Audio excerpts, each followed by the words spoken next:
성경 말씀은 구약성경 출애굽기 14장입니다. 구약성경 출애굽기 14장 10절에서 14절까지 말씀입니다. 출애굽기 14장 10절에서 14절까지 말씀, 구약 102페이지에 있습니다.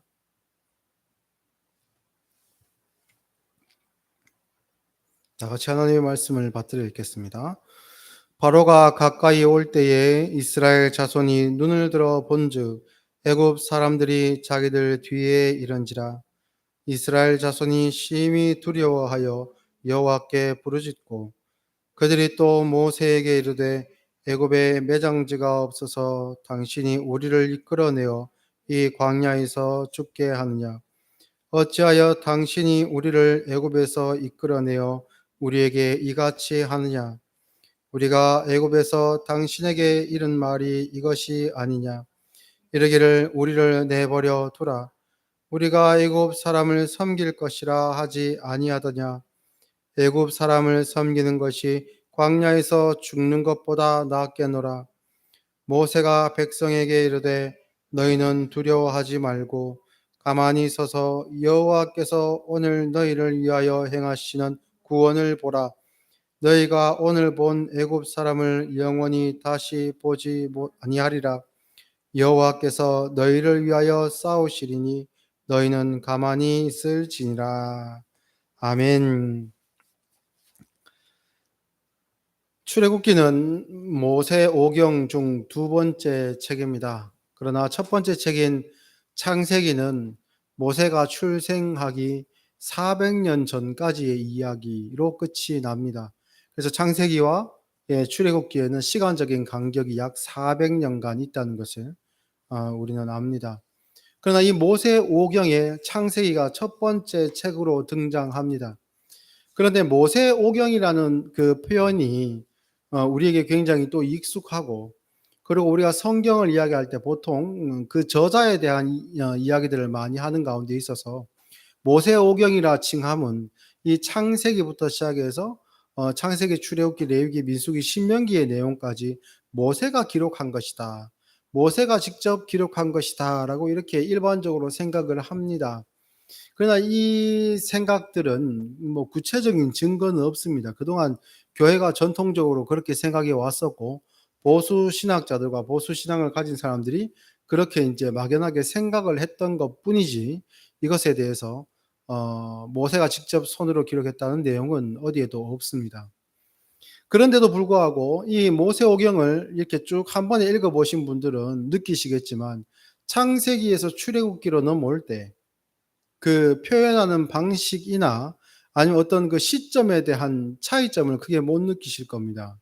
그래서 거의 비슷한 그 시각과 또 그 역사나 상황을 기술하는 방식을 통해 가지고 창세기에서 출애굽기까지 자연스럽게 이렇게 흘러가는 것을 발견하는데요. 그러면 모세는 자기가 태어나기도 전, 그러니까 창세부터 해서 아담과 하와부터 시작해서 자기가 태어나기 전 400년 전까지의 이야기를 어떻게 본 것처럼 기록했을까? 그리고 이제 이것이, 그러면 모세는 하나님께 영감을 받아서 하나님께서 이것을 알려주심으로 그렇게 모세가 홀로 창작하는 느낌으로 이렇게 적은 것이 창세기인가? 물론 그런 것은 아닐 겁니다. 왜냐하면 이스라엘 민족들은 물론 짧게 올라가 보면 그 아브라함 때부터의 그 족장들의 삶을 통해서도 보면 신앙생활은 늘 있어 왔고, 그 조상 때부터도 있어 왔고, 아브라함은 자기 자손들에게 그 신앙을 물려주는 장면들이 쭉 있습니다. 하나님의 약속과 함께 그 신앙을 물려주고, 그 물려받은 그 자손들 이삭이나 야곱은 그 조상된 아브라함, 아버지 된 아브라함의 신앙을 이어받아서 그것을 신앙의 유산으로 물려받는 장면들이 쭉 나오거든요. 그래서 신앙은 있습니다. 믿음은 있고 하나님은 부릅니다. 그러면 그 조상 때부터, 그 윗조상 때부터 이어져 왔던, 전해져 내려왔던 말씀이나 이야기들, 그런 이야기들은 구전으로 쭉 전해 내려왔다고 우리가 짐작해 볼 수 있지요. 그러나 단지 모세가 자기의 사명을 이어받아서 하나님께 받아서 그 애굽으로 다시 돌아갔을 때 누가 나를 보내셨다고 당신의 이름을 어떻게 누구라고 이야기할까요? 라고 했을 때 하나님께서 야훼, 여호와라는 이름은 그때 처음 가르쳐 주셨습니다.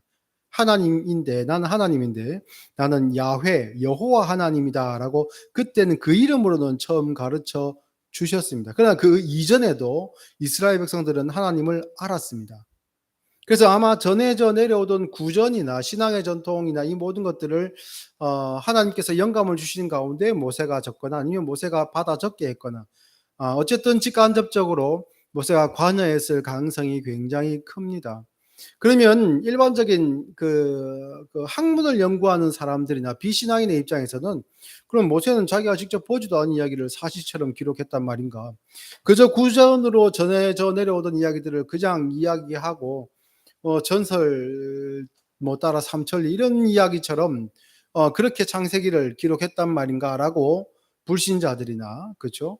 믿지 않는 사람들은 그렇게 이야기할 수 있습니다. 그러나 우리는 성경이 하나님의 말씀으로 된 것으로 하나님께서 영감으로 기록하게 하신 것이다라는 것을 알기 때문에 이 창세기부터 출애굽기 쭉 넘어오면서 모든 모세오경의 내용이 일관성 있게 쭉 하나처럼 흘러간다는 것을 우리가 발견할 수 있습니다. 그런 연장선 안에 하나의 이렇게 꿰뚫는 그 스토리 안에서 이 출애굽기 14장이 등장합니다. 그리고 지금 금방 말씀드린 언급드린 요 내용들은 모세오경이 하나의 일관성 있는 내용이라는 것을 다시 후반부에 가서 한 번 더 말씀드리도록 하겠습니다. 창세기 14장은 기독교의 시작, 그러니까 유대인과 이스라엘의 시작이라는 어떠한 하나의 굉장히 강력한 마치 우주가 빅뱅으로부터 시작됐다고 이야기하는 그 과학자들의 이야기처럼 어떤 성경 안에서의 빅뱅과도 같은 그런 사건이라 할 수 있습니다. 그래서 이제 이스라엘 사람들이 애굽에서 400년간 약 400년간 그 종사를 하다가 이제 나오게 되죠. 출애굽하게 되는데 그들이 하나님을 안다 하더라도 400년간 애굽에서 살았으면 그리고 그곳에 노예 생활을 했었으면 그 복식이나 문화의 형태들은 그냥 애굽 사람이라고 하면 됩니다. 그러니까 이들을 그 아주 독특한 문화와 전통과 신앙을 가진 사람으로서 그런 민족들로서 재구성하기 위해 하나님은 광야에서 모세에게 계명, 율법을 주십니다. 굉장히 상세하죠. 생활 양식도 거기에 담겨 있고 하나님께 예배하는 방법들도 거기에 세세하게 다 담겨 있습니다. 그래서 이전에 자신들의 습관과 습성, 문화들을 다 버리고 완전히 새로운 백성으로 다시 태어나는 그러한 계기와 훈련장이 되었던 것이 광야 생활입니다. 근데 그 시작점에 있는 것이 바로 이 출애굽기 14장의 홍해를 건너는 사건이지요.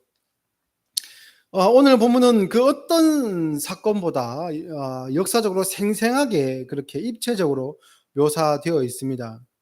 하나님께서 10가지 재앙을 애굽에 내리셔 가지고 애굽은 거의 이제 뭐 나라의 기능을 상실할 것처럼 보일 정도로 큰 타격을 입었지요. 그러한 중에 마지막 재앙인 장자의 죽음 재앙으로 온 나라가 애굽의 온 나라가 비통함에 젖어 있을 그때에 이제 이스라엘 백성들이 출애굽해서 나옵니다. 그때 애굽 사람들은 어떤 마음이었을까요? 이스라엘 백성들이 나갈 때 이스라엘 백성들이 이제 자기의 모든 그 삶의 터전을 다 정리하고 그러나 그들은 이제 10가지 재앙의 피해는 입지 않았죠. 특히 마지막 장자의 죽음 재앙도 피했습니다. 유월절을 통해서. 그런 상태에서 온전하게 이들이 자기들 나라에서 빠져나갈 때 애굽 사람들은 어떤 마음이었을까요? 깊은 슬픔도 있을 것이고 가족을 잃었기 때문에 깊은 슬픔도 있었을 것이고 또한 분노의 감정도 있지 않았을까? 노예 생활을 하던 우리의 발밑에 있고 이리 가라면 이리 가고 저리 가라면 저리 갈 수밖에 없었던 이 이스라엘인들 때문에 우리가 이런 비참함을 당해야 하는가? 그러면서 이 슬픔과 함께 어떤 강한 분노의 마음이 애굽 사람들에게 있지 않았을까라는 것을 충분히 짐작해 볼 수 있습니다. 그래서 이 분노에 가득 찬 애굽 사람들 바로로부터 시작하여 그 아래에 있던 모든 사람들이 그 분노에 차서 다시 잡아들이기 위해 복수를 위해서 추격하게 됩니다. 바로가 동원할 수 있었던 병력 중에 가장 재빨리 출발이라는 말만 해도 바로 튀어나갈 수 있게 준비되어 있었던 것이 전차, 그러니까 말이 끄는 전차 600승이었다라고 이야기합니다. 그 전차를 말 두 마리가 끈다고 했을 때 약 1200마리의 말이 이 전차를 끌 수 있었겠죠. 예, 그 먼저 출발할 수 있는, 그러니까 선발대에 해당하는 부대가 600대였습니다. 전차로. 그럼 후발대라고 할 수 있는, 이제 준비해서 군수물자를 준비해서 출발 후발자대로 따라 붙을 수 있는 병력은 그 이상, 최소한 그 이상이었다라고 할 수 있죠. 그래서 가장 빠른 그 전차 부대와 또한 기마 부대가 함께 했지 않을까. 뒤에 보면 마병이라는 그런 단어도 등장하기 때문에 그렇게 예상해 볼 수 있습니다. 그런데 애굽에서 이런 일이 일어나고 있을 때 이스라엘은 조금 이해하기 어려운 그러한 그 행로를 이렇게 보이는데요. 어 13장, 그러니까 출애굽기 13장 20절에 보면 숫곳을 떠나 광야 끝 에담의 장막을 치니라고 되어 있습니다. 약 200만 명 되는, 그 장정만 50만 명, 남자 장정만 50만 명 정도 됐다고 하니까 대충 뭐 아래 위로 또 노인들 여자들 다 해보면 약 200만 명 정도로 예상을 하고 있는데 200만 명 정도 되는 사람이 진을 쳤습니다. 거기에 텐트를 치고 잠깐 자리를 잡았죠. 그런데 하나님께서 14장 2절에 보면 이스라엘 자손에게 명령하여 돌이키라는 것은 완전히 180도 뒤로 꺾으라는 얘기입니다. 바다와 믹돌 사이에 비하히롯 앞 곧 바알스본 맞은편 바닷가에 장막을 치게 하라라는 명령을 하십니다. 이게 실컷 왔는데, 그리고 이제 장막을 쳤는데 이 장막을 다시 풀고 역으로 다시 올라가라 라고 합니다. 뒤로 돌아서서 다시 올라가면 그러면 추격하는 애굽 군대에게는 더 거리가 가까워지게 되겠죠. 만약에 이스라엘 백성들이 애굽의 이런 상황을 알았다면 뒤로 돌아갔겠습니까? 아니죠. 한 발이라도 더 멀리 도망치려고 하거나 아니면 그곳에서 방어 태세를 이렇게 취하려고 했을 겁니다. 그러니까 애굽에서 어떠한 일이 일어나는지는 이스라엘 사람들은 까맣게 모르고 있었습니다. 그런데 아는 사람이 있었으니 그는 바로 모세였습니다. 14장 3절 말씀을 보시면요. 바로가 이스라엘 자손에게 대하여 말하기를 그들이 그 땅에서 멀리 떠나 광야에 갇힌 바 되었다 하리라. 이건 하나님께서 모세에게 하신 말씀입니다. 내가 바로의 마음을 완악하게 한즉 바로가 그들의 뒤를 따르리니 내가 그와 그의 온 군대로 말미암아 영광을 얻어 애굽 사람들이 나를 여호와인 줄 알게 하리라 하심에 무리가 그대로 행하니라. 모세에게 하나님께서 말씀하십니다. 다시 돌아가라. 한 발짝 더 돌아가라. 그런데 내가 바로의 마음을 더 완악하게 만들 것이다.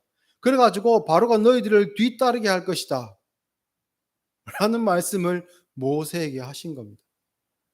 그럼 모세는 이스라엘 백성들에게 장막을 걷어서 야 우리 뒤로 돌아가자라고 할 때 바로가 그 마음을 다시 고쳐먹고 너희들을 복수하기 위해서 쫓아올 것이다 라고 말을 했을까요? 안 했을까요? 당연히 안 했겠죠. 그 상황을 아는 사람은 아마도 모세밖에 없었지 않겠나, 그런 짐작을 해봅니다. 전후좌우 사정을 다 알면서도 모세는 백성들을 이끌고 왔던 길을 되돌아 갑니다. 그러면서 이 이스라엘 백성들이 조금 불만스러웠겠죠. 왔던 길을 다시 걸어서 돌아가고 오만 짐을 다 지고 또 가야 되니까 불만이 이만저만이 아니었을 겁니다. 그런데 심지어는 그 돌아간 장소에서 애굽의 군대가 추격하는, 코앞까지 추격하는 모습을 발견하게 되었죠. 그때 이제 이스라엘 백성들의 그 불안감과 불만 이런 것들이 폭발하게 된 겁니다. 그래서 하나님을 원망하고 모세를 향하여 원망하면서 우리가 묻힐 곳이 없어서 이곳으로 데리고 왔느냐, 우리가 죽을 자리가 없어서 이곳으로 데려왔느냐, 우리가 애굽에 있을 때 뭐라 하더냐, 애굽 사람을 섬기는 것이 낫겠다 하지 않더냐, 그냥 놔두지 왜 우리를 이곳으로 인도해 가지고 뺑뺑이 돌리고 힘들게 하고 저 군대에게 다시 끌려가거나 죽게 만들었느냐. 그렇게 모세와 하나님을 원망하는 그 극적인 상황이 연출되었습니다. 사실 이스라엘 백성들이 이렇게 겁먹은 것은 그 이유가 나름대로 있습니다. 그리고 애굽의 군대와 바로가 약이 바짝 오른 것도 또 나름대로 이유가 있습니다. 그들이 입은 피해로 말미암아 애굽 사람들이 입은 피해로 말미암아서도 그랬지만 출애굽할 때에 이스라엘 백성들의 모습을 통해서도 이 바로 왕의 마음은 더욱 격동했습니다. 출애굽기 12장에 보면은 하나님께서 마지막 재앙을 통해서 이 이스라엘 백성들을 출애굽할 수 있도록 바로 왕의 마음을 이제 완전히 바꾸십니다. 그래 가지고 이 이스라엘 백성들이 나올 때 어떠한 일을 하느냐 하면 출애굽기 12장 31절부터 제가 읽어 드리겠습니다. 밤에 바로가 모세와 아론을 불러 이르되 너희와 이스라엘 자손은 일어나 내 백성 가운데서 떠나 너희의 말대로 가서 여호와를 섬기며 너희가 말한 대로 너희 양과 너희 소도 몰아가고 나를 위하여 축복하라 하며 애굽 사람들은 말하기를 우리가 다 죽은 자가 되도다 하고 그 백성을 재촉하여 그 땅에서 속히 내보내려 하므로 그 백성이 발교되지 못한 반죽 담은 그릇을 옷에 싸서 어깨에 매니라. 이스라엘 자손이 모세의 말대로 하여 애굽 사람에게 은금 패물과 의복을 구하매 여호와께서 애굽 사람들에게 이스라엘 백성에게 은혜를 입히게 하사 그들이 구하는 대로 주게 하심으로 그들이 애굽 사람의 물품을 취하였더라. 이스라엘 백성들이 나오면서 애굽 사람들의 물건을 가지고 나옵니다. 노예 생활을 하면서 무슨 귀금속을 많이 가지고 있었겠습니까? 이스라엘 백성들이. 그런데 시내산 아래에서 금송아지를 만들었죠. 가지고 있는 귀금속을 다 내놓고 금송아지를 만들었습니다. 그래서 아마 짐작해 보건대 이스라엘 백성들이 출애굽할 때, 애굽을 나올 때 애굽 사람들에게서 빼앗아온 것, 가져온 것, 그러한 물건 중에 귀중품이 많았던 것 같습니다. 심지어는 이스라엘 사람들이요, 그 물건들을 애굽 사람들의 물건을 가지고 오면서 어떻게 하느냐? 14장 8절 보면 여호와께서 애굽 왕 바로의 마음을 완악하게 하셨으므로, 왜냐하면 그가 이스라엘 자손의 뒤를 따르려니 이스라엘 자손이 담대히 나갔습니다. 어떠한 이스라엘 자손의 모습을 보고 이 바로 왕의 마음이 바뀌었대요. 완악하게 바뀌었대요. 보내줄 때의 마음과 같지 않게 되었답니다. 왜냐하면 이스라엘 자손이 나갈 때 담대히 나갔기 때문이다라는 겁니다. 여기서 담대하다라는 것은 용감하다라는 그런 표현으로 우리가 보통은 이해하지 않습니까? 그런데 히브리어 원문 성경을 보면 손을 높이 들다라고 이렇게 이제 직역할 수 있습니다. 손을 높이 들다라는 것이, 그러니까 이것은 문화적인 해석도 필요하고 그 상황에 대한 그 해석할 시각이 꼭 필요한 그러한 행동입니다. 단순히 뭐 손을 흔들면서 나올 수도 있고 나를 따르라 이렇게 나올 수도 있지 않습니까? 그러니까 여기서 손을 높이 들다라고 번역된 이 담대히라는 뜻이 가진 의미는 힘과 능력을 상대방에게 자랑스럽게 나타내는 겁니다. 그러니까 승리했다, 우리가 이겼다라는 의미의 손을 드는 것과 또 함께 상대방, 나를 바라보고 있는 승리의 이 세레모니를 하고 있는 상대방에게 모욕을 주는 행위라고 합니다.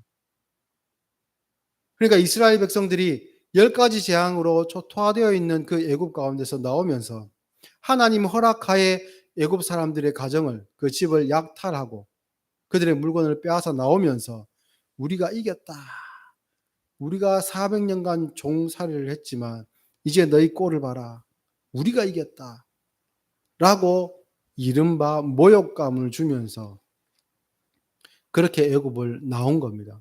그것을 보고 바로가 눈이 확 이렇게, 표현이 좀 그렇지만 마음이 많이 완악해졌다 라고 그렇게 이야기하는 것이죠. 그렇게 나왔는데 이제 살기가 등등한 애굽의 군대가 모래바람을 날리면서 전차를 타고 막 오는 겁니다. 그러니 이스라엘 백성들의 마음이 더욱더 불안한 것이죠. 끌려가든지 아니면 우리가 대부분 죽을 것이다. 그렇게까지 하고 나왔는데 쟤들이 자존심 강한 저 애굽의 군대가 우리를 살려두겠는가, 그런 생각을 이스라엘 백성들이 했지 않겠는가, 그렇게 짐작합니다. 그러한 막다른 골목과 같은 그러한 상황에서도 하나님은 목적과 계획이 있었습니다. 모든 것을 알고도 그 자리까지 인도한 모세가 두려워 떨고 있는 이스라엘을 안심시키면서 여호와께서 너희를 위하여 싸우실 것이다, 너희 손으로 싸울 필요가 없다, 그러니 너희는 가만히 있어라, 두려워하지 말라라고 이야기합니다. 그리고 여호와의 명을 따라서 지팡이를 들고 그 손을 바다 위로 쭉 내밀자 바다가 갈라지게 되고, 그리고 이스라엘은 그 바다를 마른 땅으로 건너는 것처럼 이렇게 걸어갑니다. 그리고 이 바닷물을 건너는데 갈라진 그 바닷물이 좌우에 벽처럼 이렇게 쫙 쌓였다고 이야기합니다. 물론 그 현장을 저는 보지 못했습니다. 여러분도 보지 못했고 자연적으로 그러한 현상이 지금도 반복되지 않기 때문에 누구도 짐작할 수 없지만 벽처럼 쌓였다라고 한다면 어떤 모양이겠습니까? 어항처럼 매끌매끌할까요? 아니면 이렇게 물을 위에서 보는 것처럼 이렇게 잔잔한 물결이 있는 그런 물이 이렇게 세로로 이렇게 세워진 그런 형상이었을까요? 뭐 알 수는 없습니다만 어쨌든 양쪽에 벽처럼 쌓인 그 바다 가운데로 이스라엘 백성들이 지납니다. 근데 상대는 누굽니까? 애굽의 전차병들입니다. 속도가 빠르죠. 그래서 그 둘을 막기 위해서 원래는 이스라엘의 항상 앞에 행하던 불과 구름 기둥이 이스라엘 진 앞에서 뒤로 쫙 옮겨갑니다. 그래서 이스라엘의 가장 후미로 그 불과 구름 기둥이 옮겨가고 그 애굽 군대와 이스라엘 사이를 그것이 탁 막죠. 19절 말씀과 20절 말씀에 이스라엘 진 앞에 가던 하나님의 사자가 그들 뒤로 옮겨가매 구름 기둥도 앞에서 뒤로 옮겨 애굽 진과 이스라엘 진 사이에 이르러서니 저쪽에는 구름과 흑암이 있고 이쪽에는 밤이 밝음으로 밤새도록 저쪽이 이쪽에 가까이 못하였더라. 완전히 둘을 하나님께서 나누셨습니다. 이것은 이스라엘의 계획 또는 이스라엘의 요구, 이스라엘의 상상, 그 모든 것을 초월한 하나님의 계획이었고 하나님의 실천이었지요. 그런데요, 여기 보면 24절 말씀을 한번 보시면요, 재밌는 표현이 있습니다. 새벽에 여호와께서 불과 구름 기둥 가운데서 애굽 군대를 보시고 그 애굽 군대를 어지럽게 하셨다라고 이렇게 표현하고 있는데요. 우리가 보통 이제 출애굽기에 등장하는 출애굽 그 광야 생활에 등장했던 구름 기둥과 불 기둥을 별개로 생각하는 그런 사파들을 간혹 봅니다. 그림들을 봅니다. 그러니까 사실 원문에는 불과 구름 기둥 이렇게 되어 있지만 이것이 우리말로 조금 더 의미를 더 잘 표현하기 위해서는 불과 구름으로 된 기둥으로 표현하는 것이 맞습니다.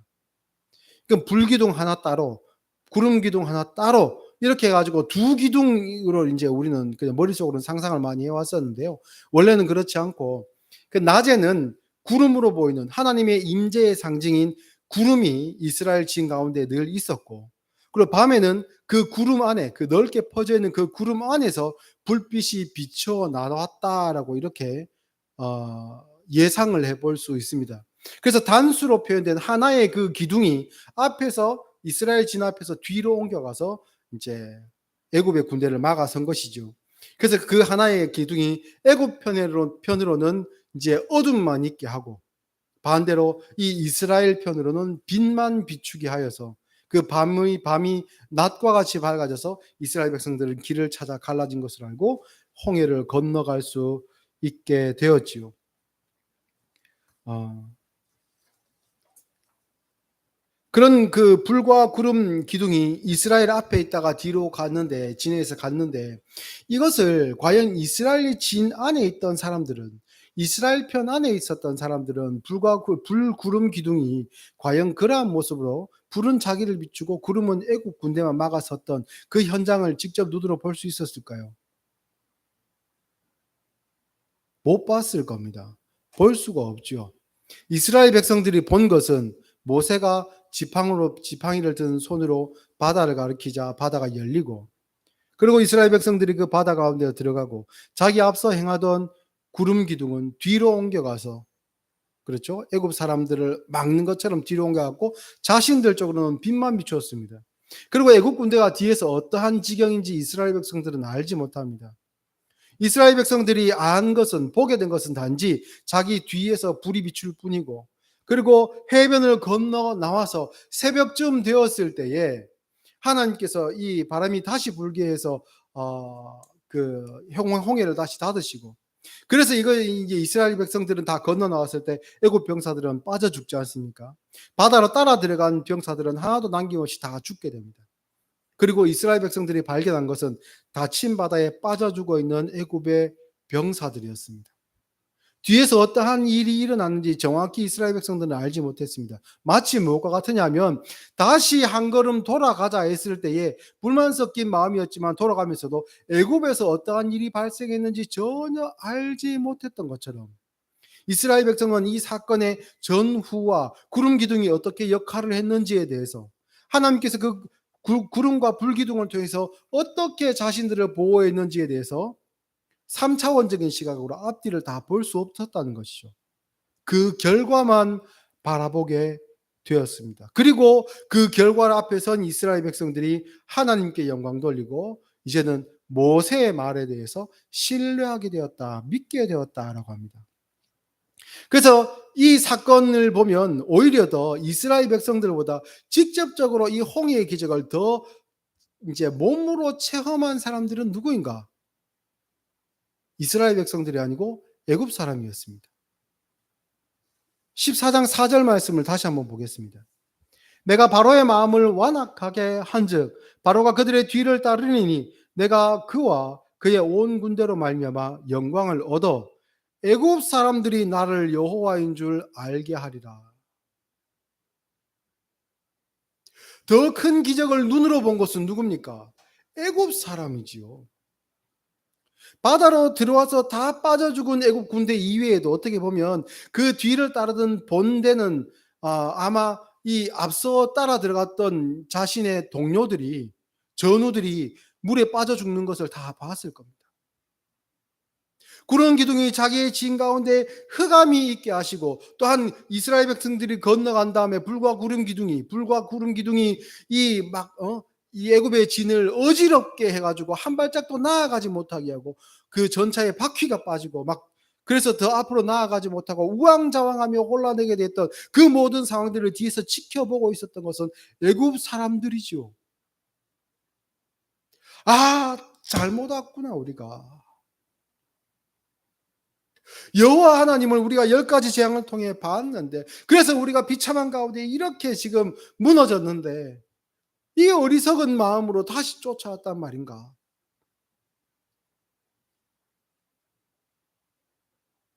애굽 사람이 생각하기를, 그 현장을 뒤에서 더 직접적으로 목격한 애굽 사람들은 놀라움을 금치 못했을 것입니다. 그리고 돌아가서 다시는 저 사람들을 건드리면 안 된다. 다시는 여호와에게 반기를 들면 안 된다. 그것을 하나님께서 이스라엘 사람들에게도 보여주시려 했지만 더 직접적으로는 애굽 사람들에게 보여주신 겁니다. 그러니까 그 수혜는 누가 입었습니까? 그 혜택과 은혜는 누가 입었습니까? 이스라엘 사람만 입었죠. 제가 오늘 왜 이 본문의 말씀으로 여러분과 말씀을 나누고자 했는가?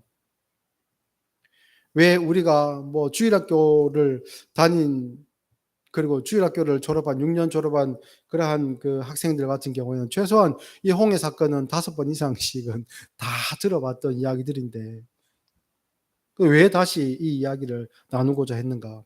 자, 이 부분을 말씀드리고 싶어서입니다.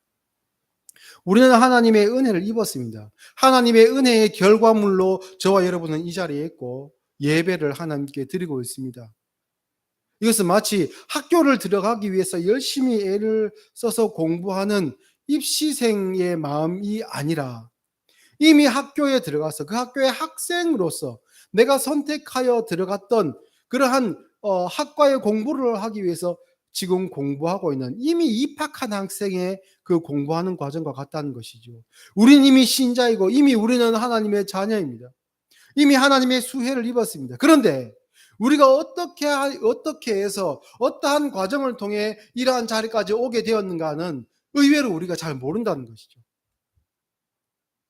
또한 우리가 모르는, 어떻게 보면 참 하나님의 은혜도 잘 모르고 잘 생각하지 못하고 자주 잊어버리고 이렇게 우리를 책망하고 자책할 수도 있는 반면에, 또한 더 큰 부분에서는 우리가 보지도 못하고 헤아리지도 못할 하나님의 계획이 우리 이전에 있었고, 지금 이 시간에도 우리를 하나님의 나라로 인도해 가시는 하나님은 우리가 보지도 못하는 곳에서 더 큰 기적을 이미 행하고 계신다는 겁니다. 우리가 그것을 기억해야 됩니다. 우리가 그걸 알아야 됩니다. 그것을 가지고 성경은 믿음이다 라고 이야기합니다. 사랑하는 성도 여러분, 우리는 이미 구원의 길에 들어선 사람들입니다. 하나님은 우리의 값을, 죄인으로서 사망의 값을 치러야 되는 우리의 죄의 값을 이미 예수님의 생명으로 지불하신 상태입니다. 이것은 물을 수가 없습니다. 환불이 안 됩니다. 그런데 우리는 반드시 하나님의 나라로 들어가게 될 것입니다. 그 가는 길에 우리가 생각할 때 이해할 수 없는 발걸음을 하나님께서 요구하셔서 뒤로 잠깐 돌아가자 하실 때도 있고, 또한 그렇게 해서 잠깐 뒤로 돌아갔을 때 하나님께서 마치 나를 막다른 골목으로 몰아넣으시고 사지로 나를 내모시는 것이 아닌가 싶은 상황이 우리 앞에 펼쳐질 때도 있을 것이고, 그러나 그러한 상황 속에서도 하나님께서는 우리를 그 좁은 문으로 구원의 길로 인도하시는 일을 포기하지 않으신다는 사실을 또한 그 경험을 통해 알게 될 것입니다. 그래서 그런 믿음 안에서는 아이고 내가 죽게 되었구나라고 생각하는 것 괜찮습니다. 그건 자연스러운 반응이기 때문이지요. 절망적인 그러한 상황에서 아이고 누가 나를 건져내겠냐 그렇게 좌절할 수도 있습니다. 그 사람의 본성입니다. 연약한 우리의 현 주소이지요. 그러나 그 뒤에 하나님께서 내게 베푸신 은혜, 정말 의에 줄이고 목마른 우리를 생명수와 영의 양식으로 채워주실 하나님의 그 계획, 손길, 이 모든 것을 그 삶을 통해 누리실 수 있기 바랍니다. 그리고 순간에는 무섭더라도 믿음으로는 안심하십시오. 그리고 여러분 주위에 혹시 그러한 일로 두려워하거나 완전히 절망 가운데 주저앉으려 하는 사람이 있으면, 그런 믿음의 동지가 있으면 여러분들께서 모세와 같은 분으로서 걱정하지 말라. 하나님께서 싸우시는 것을 보고 가만히 잠잠히 있으라. 이 말씀을 책망이 아닌 위로의 말로 전해 주실 수 있는 저와 여러분이 되었으면 좋겠습니다. 기도하겠습니다.